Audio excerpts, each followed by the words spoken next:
In a learning walk, the walkers come together for about an hour to go through the protocols. There's very strong protocols about how walkers proceed with the learning walks and visiting classrooms.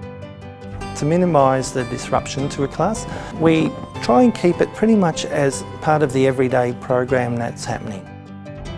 In addressing staff reaction to learning walks, it's really just a matter of reassurance in the case of some of the hosts, for example, to reassure that it's more a snapshot of the learning and teaching that's happening, that it's a non-threatening observation as such.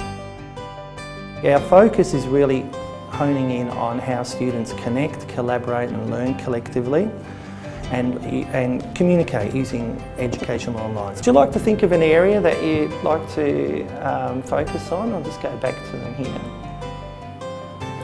I might do the work samples if that's okay, student work samples. Yeah. The impact of the walkers on the actual class is very minimal. There's not much disruption to the class. They just have a look at what they need to see based on their particular focus. Occasionally they'll speak to some of the students about what it is that they're doing, but the impact is very minimal.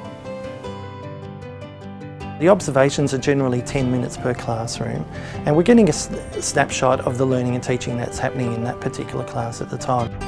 Alright guys, so we've just been into Emma's room and we each had our focus areas. So just a quick, this is the time where we just have a quick report to each other about what we've seen. The children were explaining to me, I just had a bit of a talk, and they explained that they were using a blog to comment on their learning. They were replying to children's learning on there, so it became interactive.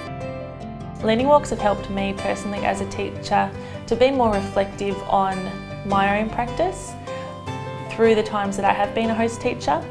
The times that I haven't been involved directly in a learning walk as either a host or a walker, I've found that reading the feedback letters that are provided are always really beneficial. They're made available to all staff following the learning walk based on what has been observed. The feedback is non-judgmental but needs to be really focused. So it comes out as really observations that were seen across the classrooms, not necessarily within individual classrooms. So it's a fairly generalised feedback, but also the specific feedback is given to each individual teacher.